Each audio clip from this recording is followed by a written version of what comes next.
The gunshot echoed through the marble lobby of Titan Financial Tower at exactly 11:47 p.m., and Marcus Cole felt his body move before his brain caught up. He had been emptying trash cans on the 40th floor when the fire alarm went off, not the standard drill tone but the emergency evacuation signal that meant real danger. Marcus grabbed his cart and headed for the service elevator, his mind already calculating whether he had time to finish this floor or if he should just go. The decision was made for him when the elevator doors opened on the ground level and he heard shouting. 3 figures in the lobby. 2 men in dark clothes. 1 woman in a cream-colored suit. The security desk was empty. The overnight guards, Derek and Tony, were supposed to be there. They were always there. Marcus stepped out of the elevator, still gripping his mop handle, and that was when he saw the gun. One of the men had it pointed at the woman, who stood perfectly still near the revolving doors. Her hands were raised. Her face was composed but pale. Marcus knew who she was. Everyone who worked in this building knew who she was. Victoria Hartwell, CEO, Billionaire. The woman whose signature was on every policy, every memo, every termination notice that came down from the top floors. The man with the gun was shouting something about accounts, about money, about justice. His voice bounced off the polished floors and glass walls. The second man stood by the doors, blocking the exit. Where were the guards? Marcus looked at the security desk again and saw them. Derek and Tony, pressed against the wall behind the desk, frozen, their faces gray with fear. One of them had his phone out, probably calling 911, but neither of them was moving toward the lobby. The woman, Victoria Hartwell, was alone. Marcus had worked in this building for 3 years. He had seen Victoria Hartwell exactly 7 times, always from a distance, always surrounded by assistants and bodyguards. She had never looked at him. He was part of the invisible infrastructure, like the wiring in the walls or the pipes under the floors. But now she was 15 feet away from him, and the man with the gun was raising his arm, steadying his aim, and Derek and Tony were still frozen behind their desk. Marcus moved. He did not think about his daughter. He did not think about his job or his apartment or the fact that he had $43 in his checking account and rent was due in 6 days. He did not think about anything except the distance between himself and the man with the gun and the fact that the mop handle in his hands was solid wood, nearly 5 feet long. He crossed the lobby in 4 running steps and swung the handle like a baseball bat. It connected with the gunman's shoulder just as the shot went off. The sound was deafening. The bullet went wide, shattering one of the glass panels near the entrance. The gunman stumbled sideways, cursing, and Marcus hit him again, this time in the ribs. The second man shouted and rushed forward. Marcus spun, using the mop handle to block a wild punch, then drove the end of it into the man's stomach. The man doubled over, gasping. Behind him, Marcus heard Victoria Hartwell running, her heels clicking rapidly across the marble. He heard the revolving door spin. He heard Derek finally shouting into his phone. The gunman was getting up, reaching for the weapon that had fallen to the floor. Marcus kicked it away, sending it skittering under a leather sofa near the elevator bank. Then he grabbed the gunman by the collar and shoved him toward the second man, who was still trying to catch his breath. Both men scrambled to their feet and ran for the side exit, the emergency door that would set off another alarm but would get them out. Marcus did not chase them. He stood in the center of the lobby, breathing hard, still holding the mop handle. The alarm was still ringing. Red lights flashed from the ceiling. Derek and Tony finally came out from behind the desk, their faces stunned. Through the glass doors, Marcus could see Victoria Hartwell standing on the sidewalk, her phone pressed to her ear. She was staring at him. He set down the mop handle and walked toward the service elevator. His hands were shaking. His heart felt like it was going to break through his ribs. He needed to finish his shift. Marcus Cole had exactly 4 hours left on his overnight cleaning schedule, and if he did not finish, his supervisor would write him up. 3 write-ups and you were gone. He already had 2. So he got back on the elevator and went up to the 40th floor to finish emptying the trash cans. That was the last normal decision Marcus Cole would make for a very long time. By the time the police arrived, Marcus was on the 42nd floor, scrubbing coffee stains out of a break room counter. 2 officers found him there 20 minutes later. They asked him questions. They took his statement. They called him a hero. Marcus did not feel like a hero. He felt tired. His shoulder hurt from swinging the mop handle. His daughter, Emma, was asleep at their neighbor Mrs. Park's apartment, and he needed to pick her up by 7 a.m. so Mrs. Park could get to her own job. The officers let him go at 1:30 a.m. Marcus finished his shift at 3 a.m. He clocked out, changed out of his uniform in the basement locker room, and walked the 6 blocks to Mrs. Park's building in the dark. Emma was asleep on Mrs. Park's couch, curled under a blanket that smelled like lavender detergent. She was 5 years old.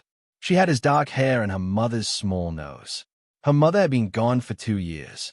Cancer, pancreatic, 11 months from diagnosis to funeral. Marcus carried Emma home through the empty streets of downtown Cleveland. She woke up halfway there and mumbled something about breakfast.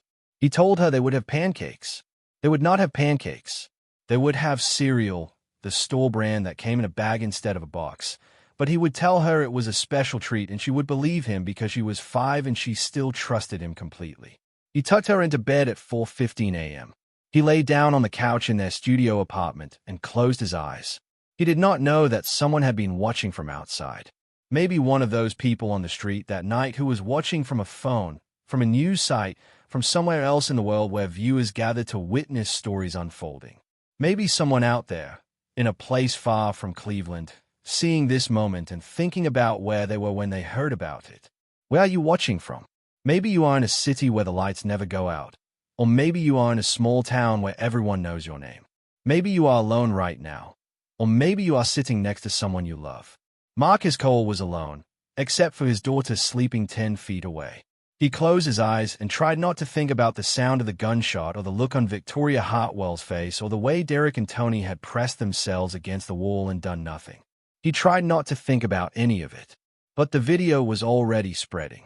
The lobby security cameras had caught everything. Marcus running into the frame. The mop handle swinging. Victoria Hartwell escaping. Within 2 hours, the footage was on the local news. Within 4 hours, it was national.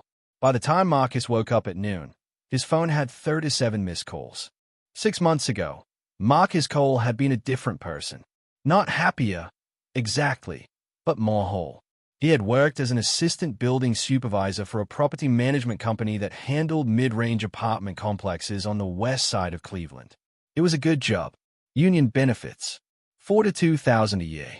Enough to afford a 1-bedroom apartment in a safe neighborhood and to put a little money away each month in the savings account he had opened for Emma's future. His wife, Rachel, had been gone for a year at that point. The grief was still sharp, but it had dulled enough that Marcus could sometimes go a whole day without feeling like his chest was being crushed. Emma had just turned 5. She had started kindergarten. She loved her teacher, Miss Ava, and she loved the playground at recess, and she loved the chicken nuggets they served on Thursdays in the cafeteria. Life was not good, but it was stable. Then Marcus made a mistake. One of the tenants in the building where he worked, a young woman named Brianna who lived alone on the 3rd floor, had called the office 3 times in 1 week to report a leak in her bathroom ceiling. Marcus had gone up to check it twice. Both times, he had told her the leak was coming from the unit above hers, and he would need to coordinate with that tenant to access their bathroom and fix the pipe. The tenant above Brianna was a man named Randall Green, 6 to 7 years old, retired, and extremely hostile to the idea of anyone entering his apartment. He had refused to let Marcus in. He had hung up on Marcus's supervisor. He had threatened to call a lawyer if anyone tried to force entry. The leak got worse. Brianna sent photos to the office showing water stains spreading across her ceiling. She sent another email saying that chunks of drywall were falling into her bathtub. Marcus went to Randall Green's apartment one more time. He knocked. He explained the situation. He tried to be polite, patient, professional. Randall Green told him to go to hell and slammed the door. So Marcus used his master key and went in anyway. He found the leak within 5 minutes. It was a simple fix, a loose coupling on the pipe under the sink. Marcus tightened it, checked for other damage, and left. He documented everything. He sent a report to his supervisor explaining what he had done and why. Randall Green called the police. He said Marcus had entered his apartment without permission, that Marcus had stolen prescription medication from his bedside table, that Marcus had threatened him. None of it was true. But Randall Green was a white man in his late 60s with a clean record and a calm voice. And Marcus was a 33-year-old black man with a tired face and a dead wife and a history of credit card debt. The property management company fired Marcus before the police even finished their investigation. They said it was about liability, about trust, about company policy. They said they had no choice. The police did investigate. They found no evidence that Marcus had stolen anything or threatened anyone. They closed the case.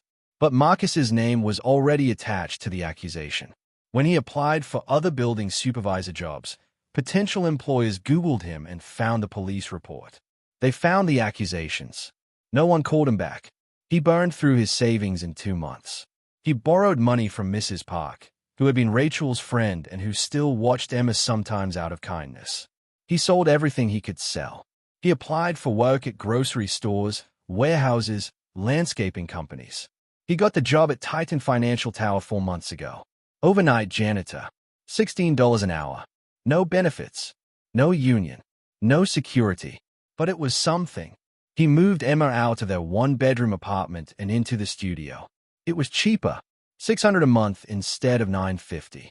The building was older. The heat did not always work. There were roaches. But Emma had her own corner near the window, and Marcus hung a curtain to give her privacy, and he told her it was an adventure, and she believed him. Now, lying on the couch in that same studio apartment, staring at his phone and its 37 missed calls, Marcus felt the weight of the last 6 months pressing down on him like a physical thing. He did not want to be a hero. He did not want attention. He just wanted to work, to take care of Emma, to survive until things got better. But the calls kept coming. He listened to the voicemails. Most of them were from reporters. A few were from people he did not know, strangers who said they had seen the video and wanted to congratulate him. One was from his supervisor at Titan Financial Tower, a man named Greg, whose voice sounded tight and strange. "Marcus, it's Greg. Call me back as soon as you get this. We need to talk." Marcus called him back. Greg answered on the first ring. "Where are you?" Greg asked. "Home. I just woke up. I worked until 3. You need to come in. Now. I don't have another shift until tonight. This isn't about your shift. Just get here." Marcus felt something cold settle in his stomach. "What's going on?" "We'll talk when you get here." Greg hung up. Marcus stayed at his phone. Emma was still asleep. He could hear her breathing, soft and even, from behind the curtain. He got dressed. He woke Mrs. Park and asked if she could watch Emma for a few hours. Mrs. Park said yes, of course, but her face was worried. Marcus took the bus to Titan Financial Tower. The ride took 40 minutes. He spent the whole time staring out the window, watching the city slide past, trying not to think. Greg was waiting for him in the basement office, the small windowless room where the cleaning staff kept their supplies and time cards. Greg was 52, balding, with a permanent expression of mild irritation. He gestured for Marcus to sit down. Marcus sat today. Greg did not. "Do you know Victoria Hartwell?" Greg asked. "I know who she is." "Did she ask you to intervene last night?" Marcus blinked. "No, she didn't ask me anything." "Did you touch her?" "What?" "Did you make physical contact with Ms. Hartwell at any point during the incident?" Marcus replayed the moment in his head. The gunshot. The running. Victoria Hartwell escaping through the revolving door. "No," he said. "I didn't touch her. I was focused on the guy with the gun." Greg nodded slowly.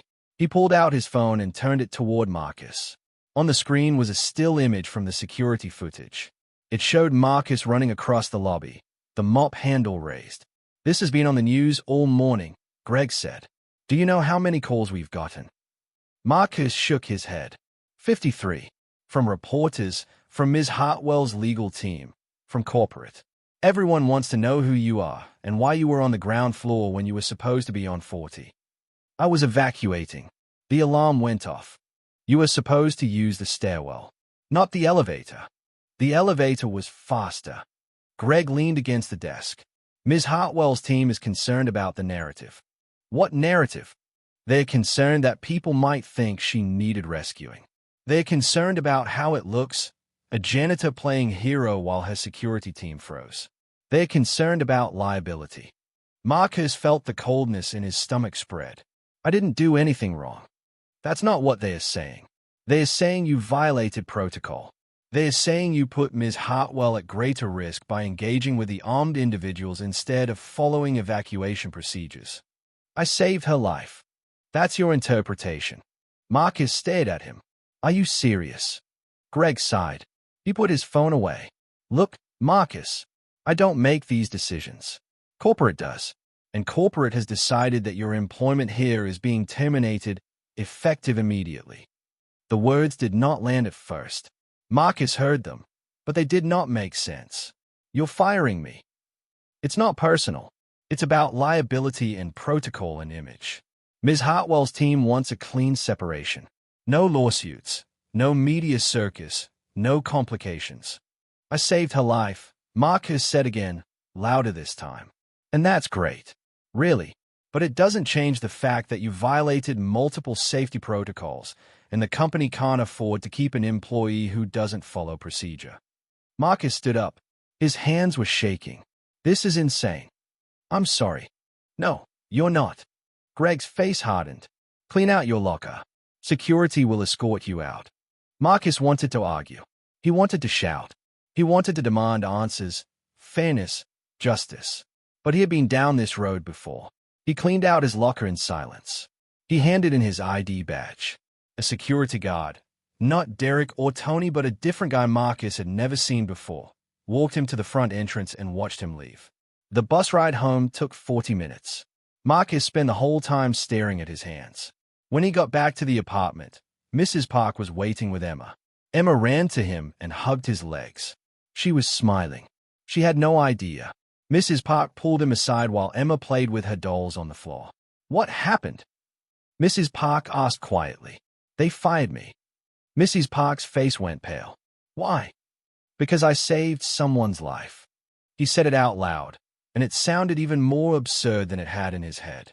Mrs. Park did not know what to say. She squeezed his arm and left. Marcus sat on the couch and watched Emma play. She was building a house out of blocks, narrating the story to herself in a soft voice. The mommy block and the daddy block and the baby block. They were happy. They had a dog. They had a big yard. Marcus felt something crack open in his chest. That night, the story went national. The footage of Marcus running across the lobby, mop handle raised, played on every major news network. Some outlets called him a hero. Others questioned whether he had acted appropriately. A few opinion pieces argued that he had endangered Victoria Hartwell by not following protocol. By the next morning, the narrative had shifted. Someone, Marcus did not know who, had leaked information about his past. The accusation from Randall Green. The firing from the property management company. The headlines changed. Hero janitor or troubled employee.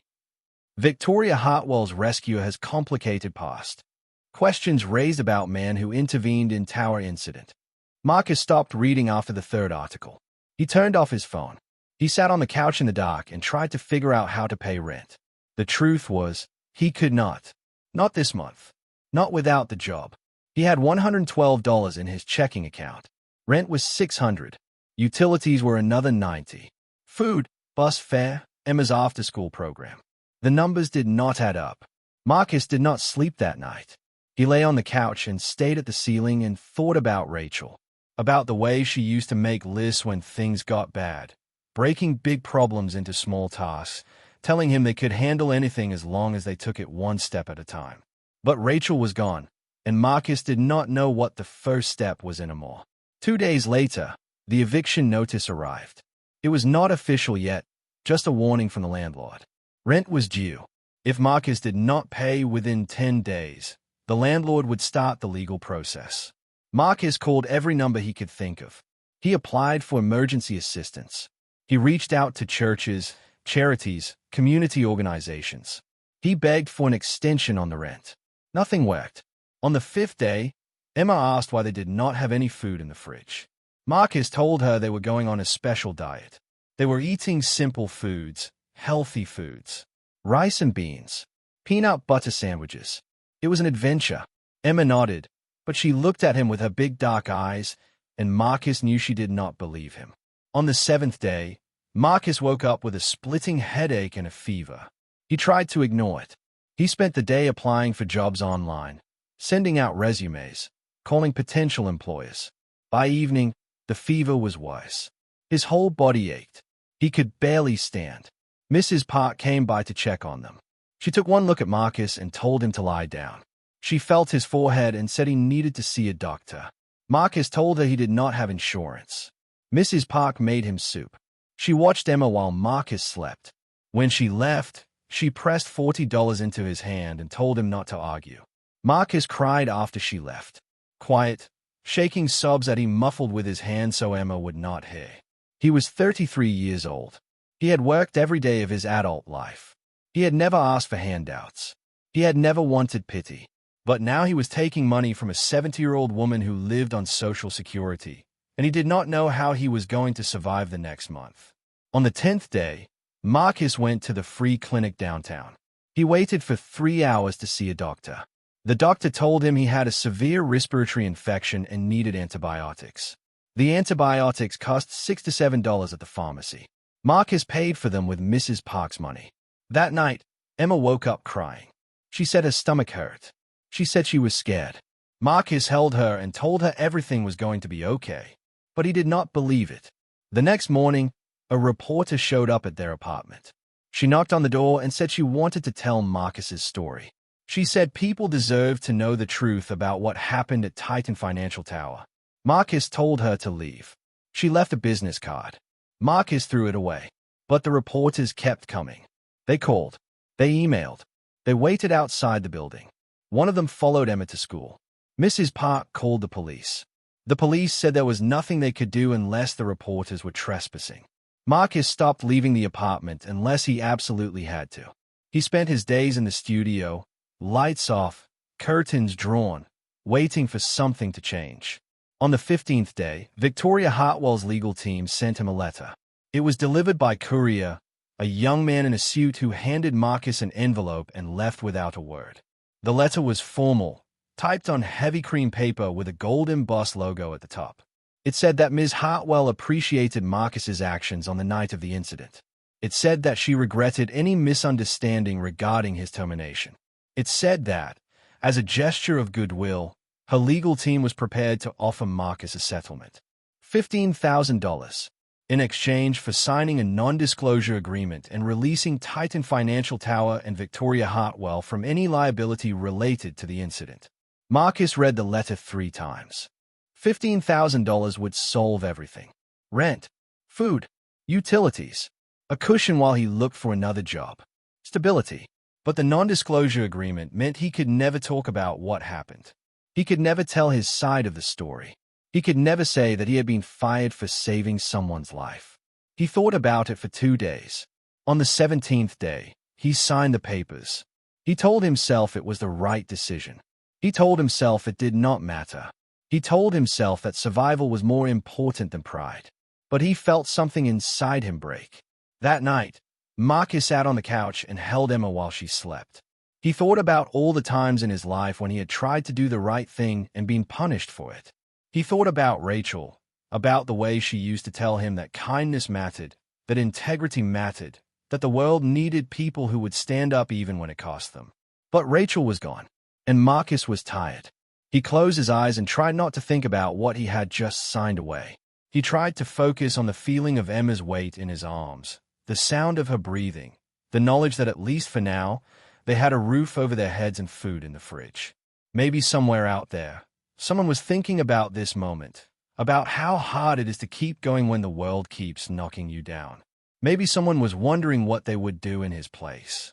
And maybe, just maybe, that person was not giving up either. Maybe they were liking this moment, subscribing to the idea that things could get better, commenting their own story of survival, sharing this feeling with someone else who needed to hear it, checking their own heart to see if they still believed in hope. Maybe there was a community out there, invisible but real, all of them just try to make it through the night. Marcus wanted to believe that. He needed to believe that. But belief was getting harder.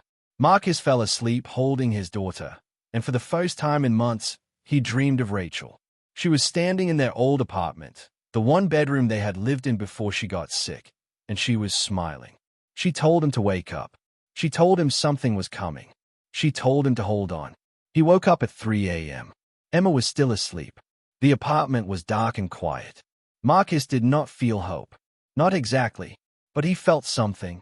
A small, stubborn flicker of defiance. He had survived this long. He would survive longer. He had to. Victoria Hartwell did not sleep the night of the incident. She went home to her penthouse in the Ritz-Carlton Residences, poured herself 2 fingers of scotch, and stood at the floor-to-ceiling windows overlooking the city. She had built Titan Financial from the ground up. 20 years of 80-hour weeks, ruthless negotiations, calculated risks. She had a reputation for being cold, precise, untouchable. But tonight, her hands had shaken as she unlocked her door. Tonight, she had felt something she had not felt in a very long time. Fear. And then, afterward, something else. Shame. Because when the gun had been pointed at her face, when she had seen her security team frozen behind their desk, when she had been certain she was about to die, it had been a janitor who saved her. A man whose name she did not know. A man she had probably walked past 100 times without seeing. Victoria set down her scotch and opened her laptop. She pulled up the security footage from the lobby. She watched it 3 times. The man ran into the frame at 11:47 p.m. and 42 seconds. He was tall, lean, wearing a dark blue uniform. He moved fast. The mop handle swung like a weapon. The gunman went down. The second attacker retreated. Victoria Hartwell escaped. The footage was clean, well-lit, indisputable. The man had saved her life. There was no other interpretation. So why had a legal team recommended firing him? She called her head of security, a man named Gerald Price, at 2 a.m. He answered immediately, his voice alert despite the hour. Ms. Hartwell, tell me why the janitor was terminated. There was a pause. It was a liability decision. Corporate felt that his actions, while well-intentioned, violated multiple safety protocols. Engaging with armed individuals is strictly against company policy. He saved my life. Yes, and we're grateful for that. But from a legal standpoint, his actions put you at greater risk. If he had been injured or killed, the company could have been held liable. If you had been injured during his intervention, the company could have been held liable. It's a complicated situation. Victoria thought about the moment the gunman had raised his arm. She thought about the sound of her own heartbeat, loud and panicked in her ears. She thought about Derek and Tony, frozen. Who made the decision to fire him? It came from legal, in consultation with HR and corporate risk management. I want his file. I'm not sure that's. Gerald, I want his file. Now. Yes. The file arrived in her email 20 minutes later. Victoria opened it and began to read. Marcus Evan Cole, age 33, single father, employed at Titan Financial Tower for 4 months as an overnight janitor. No disciplinary actions. No complaints. Previous employment with Chesapeake Property Management, terminated 6 months ago. Victoria clicked on the termination report from Chesapeake. It was vague, citing a policy violation related to an authorized entry into a tenant's apartment. There was a reference to a police report. No charges filed. Case closed. She dug deeper. She found the police report, filed by a tenant named Randall Green. Accusations of theft and threatening behavior. Investigation concluded with no evidence to support the claims. Victoria sat back in her chair. She had been in business long enough to recognize a pattern. A black man accused of a crime he did not commit. An employer covering their liability. A good employee discarded. She opened a new browser window and typed Marcus Cole's name into the search bar. The results made her stomach turn. Hero janitor or troubled employee. Questions raised about Victoria Hartwell's rescuer. Complicated past of Titan Tower janitor. Someone had leaked his history. Someone had fed the story to the press. Someone wanted to make sure that Marcus Cole's moment of heroism was tainted, questioned, diminished. Victoria knew who. She called Gerald again, who spoke to the media about Marcus Cole's background. Another pause. I'm not sure I follow. Someone leaked information about his termination from Chesapeake. Someone gave reporters access to his employment history. Who was it? Ms. Hartwell. I don't think anyone from our team. Find out. She hung up before he could respond. Victoria spent the next 2 hours researching Marcus Cole. She found his address, a studio apartment in a building with a 1-star rating on Google. She found his daughter's name, Emma, age 5, enrolled in a public elementary school on the west side. She found his wife's obituary. Rachel Marie Cole died 2 years ago at age 31 after a battle with pancreatic cancer. Victoria closed her laptop. She poured herself another scotch and did not drink it. She thought about her own daughter, Natalie, who had died 3 years ago in a car accident. Natalie had been 17. She had been driving home from a friend's house. A drunk driver had run a red light. Victoria had built an empire, but she had not been able to save her daughter. She had all the money in the world, but she had not been able to bring Natalie back. And now, a man who had nothing had risked everything to save her. Victoria made a decision. At 9 a.m., she called her personal attorney, a woman named Diane Rees who had been with her for 15 years. "I need you to do something for me," Victoria said, "and I need you to do it quietly." "What do you need?" "I need you to find out everything about Marcus Cole, where he lives, what he owes, what he needs, and then I need you to help him." Diane was silent for a moment. "Victoria, if this is about the incident at the tower, you need to be careful.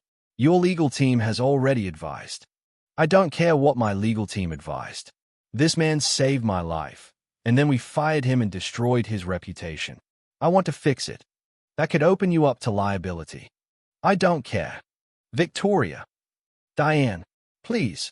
Diane sighed. "All right, I'll look into it." 2 days later, Diane called back. Her voice was tight.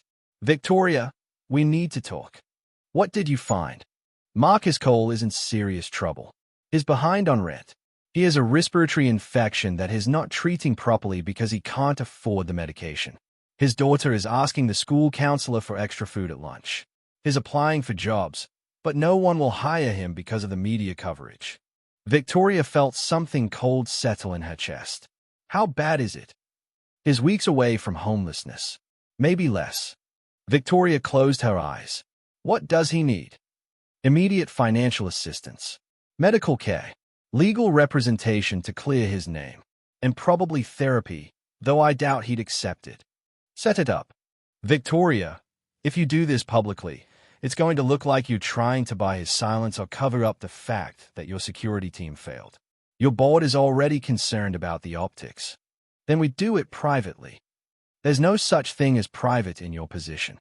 Victoria thought about Natalie, about the funeral, where 200 people had come to mourn, and none of them had known her daughter the way Victoria had. About the foundation Victoria had started in Natalie's name, the scholarships, the programs, the buildings with her daughter's name on them. None of it brought Natalie back. But maybe this could mean something. "Do it anyway," Victoria said. Diane hesitated. "All right, but I'm going on record as advising against this." "Noted." Victoria hung up and stood at the window again. The city stretched out below her, glittering and indifferent. Somewhere in that city, Marcus Cole was trying to survive. Victoria intended to make sure he did. While Victoria made her plans, Marcus's situation continued to deteriorate. The settlement money had bought him time, but it had not solved the deeper problem. No one would hire him. His name was associated with controversy, with questions, with risk. Employers Googled him and moved on to the next candidate. He stopped answering his phone. He stopped checking his email. He stayed in the apartment with Emma and tried to make the days feel normal. Emma asked him why he did not go to work anymore. He told her he was taking a break, trying to find a better job. She asked him why people on the TV were talking about him. He told her they were confused, that sometimes people did not understand the whole story. She looked at him with those dark eyes, Rachel's eyes, and nodded. But Marcus could see the worry in her face. On the 23rd day after the incident, Marcus woke up and could not get out of bed. The fever had come back, worse than before. His chest felt tight. Every breath hurt. Emma stood next to the couch and shook his shoulder. "Daddy, you need to get up. We have to go to school." Marcus tried to sit up and failed. The room spun. Emma started to cry. Mrs. Park knocked on the door 10 minutes later. Emma had called her from Marcus's phone. Mrs. Park took one look at Marcus and called 911. The paramedics arrived and loaded Marcus onto a stretcher. Emma rode with him in the ambulance, her small hand gripping his. She did not say anything. She just held on. At the hospital, they told Marcus he had pneumonia. Survey. He needed to be admitted. He needed 4 antibiotics. He needed to stay for at least 3 days. Marcus told them he could not afford it. He had no insurance. He would treat it at home. The doctor, a tired woman in her 40s, looked at him like he was insane. If you go home, you could die. Do you understand that? Marcus looked at Emma, who was sitting in a chair in the corner of the exam room, her legs swinging, her face pale. He stayed. Mrs. Park took Emma home. The hospital admitted Marcus. They put him in a shade room with an elderly man who coughed all night. Marcus lay in the narrow bed and stared at the ceiling. He thought about the bills that would come. Thousands of dollars. Maybe tens of thousands. He thought about the settlement money, almost gone now, spent on rent and food and Emma's school supplies. He thought about how fast everything had fallen apart. He thought about Rachel, about the way she had fought the cancer, the surgeries, the chemo, the hope that had slowly drained away. About the last conversation they had had, 2 days before she died, when she had made him promise to take care of Emma, no matter what.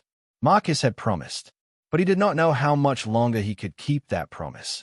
On the second night in the hospital, Marcus had a dream. He was back in the lobby of Titan Financial Tower, but this time the gunman was pointing the weapon at Emma. Marcus ran, but his legs were slow, too slow. He swung the mop handle, but it passed through the gunman like smoke. The shot echoed. Marcus woke up gasping. A nurse came in and checked his vitals. She told him his fever was coming down. She told him he was going to be okay. Marcus did not believe her. On the 3rd day, they discharged him. The bill was $11,000. Marcus signed the paperwork in a daze. He had no idea how he would pay it. He did not even try to figure it out. Mrs. Park picked him up. Emma was waiting in the car. She climbed into the back seat and hugged him so hard he could barely breathe. I missed you, Daddy. I missed you too, sweetheart. Mrs. Park drove them home in silence. When they got to the apartment, there was a man waiting outside. He was tall, in his 50s, wearing a dark suit. He approached as Marcus got out of the car. Mr. Cole. Marcus tensed. Who are you? My name is Robert Kim. I'm an investigator working on behalf of Victoria Hartwell. Marcus felt his stomach drop. I signed the non-disclosure. I'm not talking to anyone. I know. I'm not here to ask you to break it. I'm here because Ms. Hartwell wants to help you. Marcus stared at him. What? Can we talk inside? Marcus looked at Mrs. Park, who was watching from the car with Emma. He looked at the man in the suit, who had kind eyes and a calm voice. He nodded. They went inside. Marcus sat on the couch. Robert Kim stood by the door, his hands folded. Ms. Hartwell has been following your situation, Kim said. She knows what happened after the incident. She knows you were fired. She knows about the media coverage. She knows you're struggling. Marcus said nothing. She wants to make it right. Why? Because you saved her life, and because she believes you were treated unfairly. Marcus felt something bitter rise in his throat. I signed the NDA. I took the money. It's done. The NDA was a mistake. Ms. Hartwell knows that now. So what does she want? To pay me more to keep quiet? Kim shook his head. No, she wants to help you rebuild your life. Medical bills, rent, legal representation to clear your name. A job, if you want one. Marcus stared at him. Why would she do that? Kim was silent for a moment. Because she lost someone too. And she knows what it feels like to fail the people you love. Marcus thought about Rachel, about the promises he had made, about Emma, sitting in Mrs. Park's car, waiting for him to come back and tell her everything was okay. I don't need charity, Marcus said quietly. It's not charity. It's justice. Justice would be not getting fired in the first place. Kim nodded. You're right, but we can't change the past. We can only try to make the future better. Marcus closed his eyes. He was so tired. Tired of fighting. Tired of surviving. Tired of pretending. What do I have to do? He asked. Nothing. Just let us help. Marcus opened his eyes. There's always a catch. No catch. Ms. Hartwell doesn't want anything from you. She just wants to do the right thing. Marcus wanted to believe him. He wanted to believe that someone, somewhere, actually gave a damn about what happened to him and Emma. If this moment was being seen, if someone out there was paying attention, maybe they understood that sometimes the right thing feels impossible. Maybe they understood that believing in help, in change, in the idea that someone might actually care, is its own kind of courage. Maybe someone watching this unfold would pause and think about their own capacity to help, to witness, to engage. Maybe they would like the idea of a world where powerful people use their resources for good. Maybe they would comment on their own experiences of injustice or unexpected kindness. Maybe they would subscribe to the belief that stories like this matter, that sharing them spreads something important, that checking in on each other is how we survive. Maybe that person was out there right now, deciding whether to believe, whether to act, whether to hope.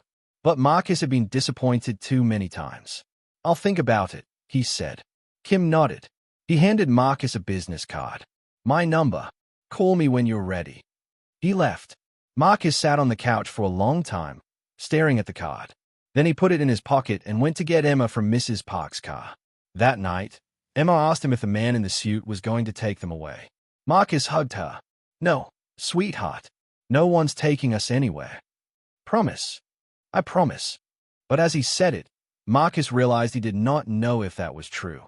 He did not know anything anymore. Victoria Hartwell arrived at Marcus Cole's apartment at 9 a.m. on a Thursday morning, 6 weeks after the incident. She did not call ahead. She did not send an assistant. She came herself, driving her own car, a black Mercedes sedan that looked absurdly out of place on the street where Marcus lived. She knocked on the door. No answer. She knocked again. Marcus opened the door wearing sweatpants and a faded t-shirt. He looked thinner than he had in the security footage. His eyes were shadowed. He stared at her for a long moment, his expression unreadable. "Ms. Hartwell." "Mr. Cole, may I come in?"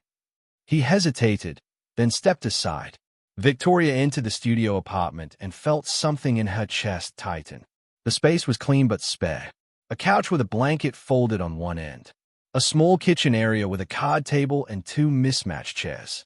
A curtain hung across one corner, presumably to give his daughter privacy. Emma was sitting on the floor near the window, playing with a set of toy animals. She looked up when Victoria entered, her dark eyes curious. "Who are you?" Emma asked. Victoria crouched down to her level. "My name is Victoria. I'm a friend of your dad's." Emma looked at Marcus, who nodded.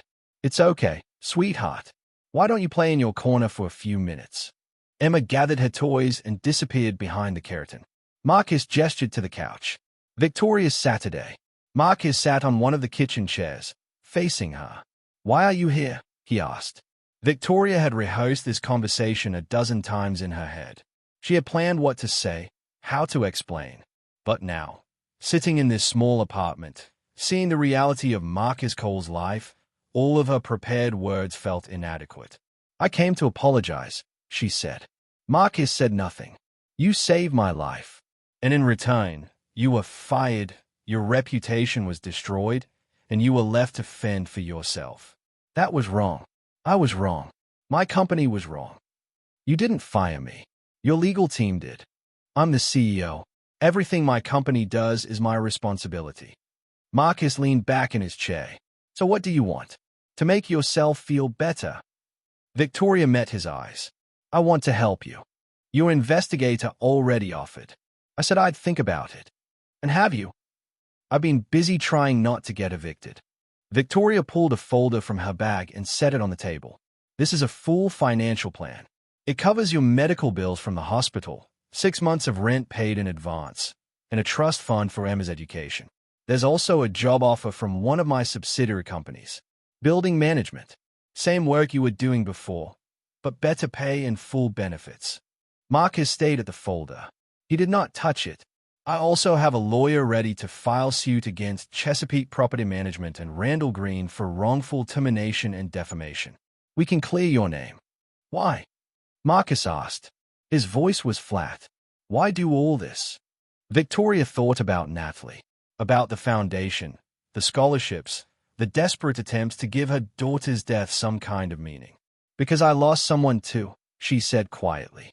My daughter, Natalie.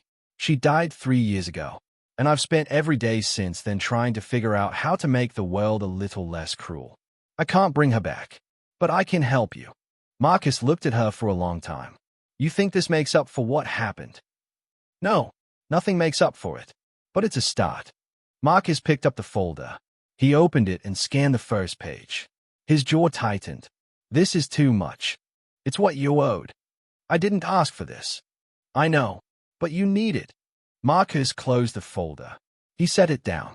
If I accept this, people are going to say I was in it for the money all along. They're going to say the whole thing was staged, that I'm some kind of opportunist. Let them say it. Easy for you to say. You're a billionaire. Your reputation can survive anything. Mine can't. Victoria leaned forward. Your reputation is already damaged. This is your chance to rebuild it. To show people that you're not some troubled employee. You're a father who was trying to protect his daughter. A good man who did the right thing and was punished for it. Marcus shook his head. You don't understand. People like me don't get second chances. We get knocked down, and we stay down. Not this time. Why should I believe you? Victoria did not have a good answer. She thought about all the times in her life when she had made promises, when she had tried to fix things with money and power. Sometimes it worked. Sometimes it did not. But she had to try. Because I'm not going anywhere, she said. I'm going to stay, and I'm going to fight for you, whether you want me to or not. Marcus looked at her. For the first time since she had arrived, his expression softened slightly. You're serious? Yes. He picked up the folder again. He flipped through the pages slowly. When he reached the end, he closed it and set it down. I need to think about it. Victoria nodded. Take all the time you need. But Marcus, please don't let pride stop you from accepting help.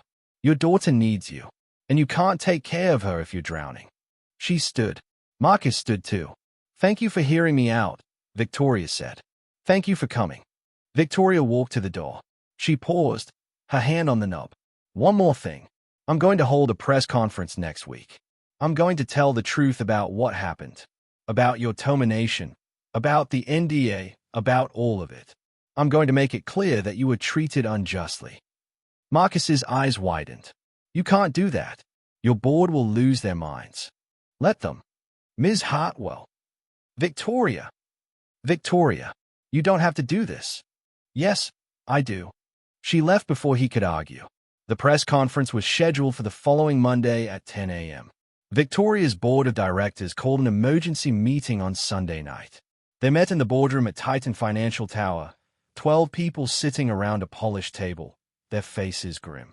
Gerald Price, her head of security, spoke first. Victoria, we strongly advise against this press conference. The legal ramifications alone. I don't care about the legal ramifications. You should. If you admit wrongdoing, you open the company up to lawsuits. Not just from Marcus Cole, but from every employee who's ever been terminated. You set a precedent. Good.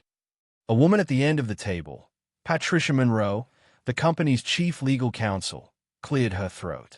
Victoria, we understand that you feel personally responsible for what happened. But this decision affects more than just you. It affects every shareholder, every employee, every client. If you go through with this, you're putting the entire company at risk. Then maybe the company needs to be at risk. Patricia's face hardened. That's not your decision to make alone. Victoria looked around the table. Actually, it is. I'm the CEO. I'm the majority shareholder. And I'm the one who decides what kind of company we're going to be. You're being reckless, Gerald said. I'm being honest. Honesty is a luxury we can't afford. Victoria stood. Then maybe I'm in the wrong business. She walked out of the meeting. The press conference went forward as planned. Victoria stood at a podium in the lobby of Titan Financial Tower, the same lobby where Marcus had saved her life, and she told the truth. Right now, maybe someone watching this unfold understood the weight of that moment. Maybe they were sitting at home, or at work, or on a train, and they were thinking about what it means to take a stand. Maybe they felt the pull to engage, to witness, to be part of something bigger than themselves. Maybe they were ready to like this moment of courage, to comment on what happens when power chooses accountability, to subscribe to the idea that change is possible, to share this story with someone who needs to hear it, to check the description for ways to support others who are fighting similar battles. Maybe in that pause, in that decision to engage, something shifted. Because stories like this only matter if people care enough to pass them along. She told the reporters about the night of the attack, about her security team freezing, about Marcus Cole running into danger without hesitation. She told them about the decision to terminate him, about the non-disclosure agreement, about the way his reputation had been destroyed. She apologized, publicly, completely. And then she announced that Titan Financial would be implementing new policies to protect employees who intervene in emergencies. She announced a scholarship fund in Marcus Cole's name, focused on helping single parents pursue education and career advancement. She announced that Marcus would be rehired, with back pay and a formal apology from the company. The reporters asked questions. Victoria answered them. She did not deflect. She did not spin. She just told the truth. The footage went viral within an hour. The board called another emergency meeting. This time, they demanded Victoria's resignation. She refused. Patricia Monroe filed a motion to remove her as CEO, citing breach of fiduciary duty. 6 of the 12 board members signed on. Victoria hired her own lawyers. The battle began. While the corporate war raged, Marcus watched from his apartment. He saw the press conference. He saw the headlines. Billionaire CEO takes full responsibility for Janitor's firing. Victoria Hartwell defies board to defend Marcus Cole. Is this the beginning of corporate accountability? Marcus did not know what to think. Part of him wanted to believe Victoria's apology was genuine. Part of him was certain this was just another PR move, another way for the rich to buy absolution. But then Robert Kim called. He told Marcus that Victoria was facing a board revolt, that she was risking her entire career to make things right. She's serious, Kim said. She's burning everything down for you. Marcus thought about that. About Victoria Hartwell, who had everything, choosing to lose it to help him. It did not make sense. Or maybe it did. 2 days after the press conference, Marcus called Victoria. She answered on the second ring. Mr. Cole. Marcus. Marcus. How are you? I've been better. I saw the press conference. And I want to accept your offer. All of it. The job, the legal help, the trust fund for Emma. I want to fight back. Victoria's voice was steady. Are you sure? No, but I'm tired of being afraid. Then we fight. Together. Together. Marcus hung up and looked at Emma, who was coloring at the kitchen table. She looked up and smiled. Was that the nice lady? Yeah, sweetheart. It was. Is she going to help us? Marcus knelt down next to her. Yeah, she is. Good. I like her. Marcus smiled. Me too. That night, Marcus slept better than he had in months. But the fight was far from over. The lawsuit against Chesapeake Property Management and Randall Green went to trial 4 months later in the Cuyahoga County Courthouse. The courtroom was packed. Reporters lined the back rows. Victoria Hartwell sat in the front row, directly behind Marcus. Marcus wore a suit Victoria had bought for him. It was the first suit he had owned since Rachel's funeral. He sat at the plaintiff's table with his lawyer, a sharp woman named Karen Delgado who had worked for Victoria's firm for 12 years and had taken Marcus's case pro bono. Across the aisle, Chesapeake's lawyers sat in expensive suits, their faces calm and confident. Randall Green was there too, older and frailer than Marcus remembered, but with the same hard eyes. The trial lasted 3 days. Karen methodically dismantled Chesapeake's defense, presenting evidence that Randall Green had filed similar false complaints against 2 other building employees in the past 5 years, both of whom had been quietly paid off to avoid lawsuits. She presented testimony from Brianna, the tenant whose ceiling had been leaking, who confirmed that Marcus had saved her from mold and water damage. She presented the police report showing that no evidence of theft or threatening behavior had ever been found. On the 3rd day, Karen called Marcus to the stand. He walked to the witness box, placed his hand on the Bible, and swore to tell the truth. Karen asked him to describe what happened the day he entered Randall Green's apartment. Marcus told the story in a clear, steady voice. He explained the leak, the repeated refusals, the decision to use his master key. Did you steal anything from Mr. Green's apartment? Karen asked. No. Did you threaten him in any way? No. Why did you enter the apartment when he had refused you permission? Marcus looked at the jury. Because the tenant below him was suffering. Her ceiling was falling apart. Mold was growing. It was a health hazard. It was my job to fix it. And what happened after you fixed the leak? I was fired. And then I couldn't get another job. And then my daughter and I nearly ended up on the street. Karen nodded. Thank you, Mr. Cole. Chesapeake's lawyer, a man in his 60s with silver hair, stood for cross-examination. He asked Marcus about his financial situation, his late wife, his desperation for money. He suggested that Marcus had entered Randall Green's apartment intending to steal prescription medication to sell. Marcus did not flinch. He answered every question calmly. He repeated the truth. The lawyer pressed harder. He asked about Marcus's termination from Titan Financial, about the NDA, about the settlement. Isn't it true, Mr. Cole, that you have a pattern of bending the rules to suit your own needs? Marcus looked at him. No, I have a pattern of doing my job, even when it costs me everything. The jury deliberated for 2 hours. When they returned, the forewoman stood and read the verdict. Guilty of wrongful termination. Guilty of defamation. Chesapeake Property Management was ordered to pay Marcus $200,000 in damages. Randall Green was ordered to issue a public apology. Marcus sat very still. He heard the words, but they felt distant, unreal. Karen squeezed his shoulder. You did it. Marcus looked at Emma, who was sitting with Mrs. Park in the gallery. Emma was smiling, her small hands clapping. Marcus smiled back. After the trial, Victoria invited Marcus and Emma to her home. It was the first time Marcus had seen where she lived. The penthouse was enormous, with views of the entire city, but it felt strangely empty. There were no family photos, no clutter, just expensive furniture and art that looked like it belonged in a museum. Victoria poured Marcus a glass of wine. He took it but did not drink. Thank you, he said, for everything. You don't have to thank me.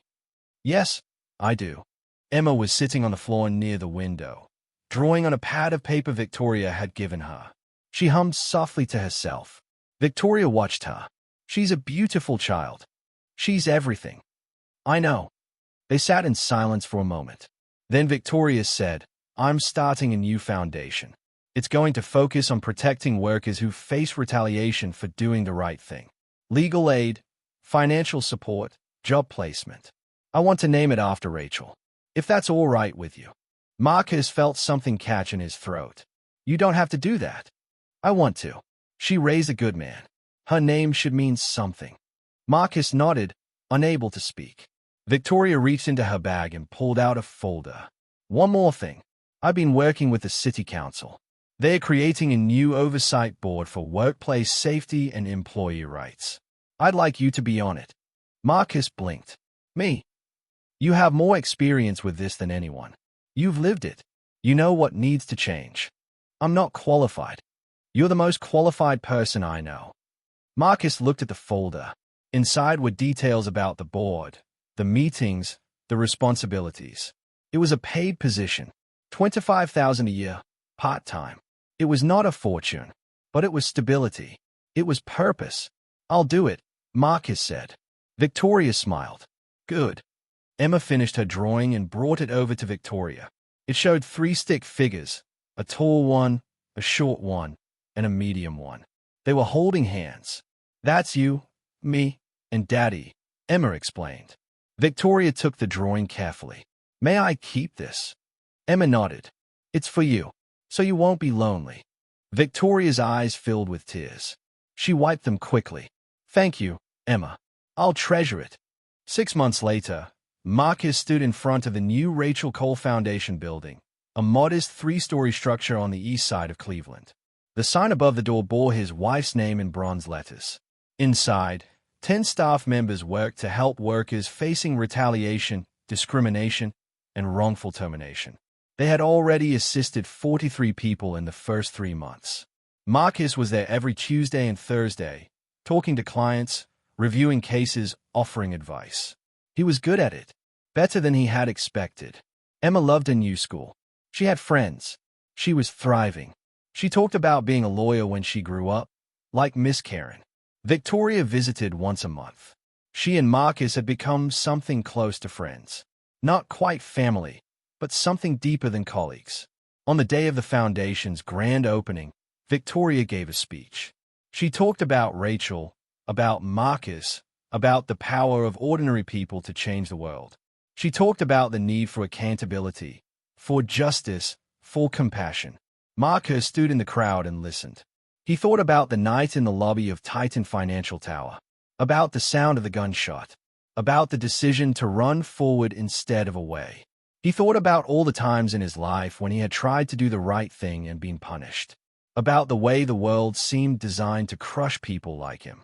But he also thought about this moment, about the foundation that bore his wife's name, about his daughter, safe and happy, about the people the foundation would help.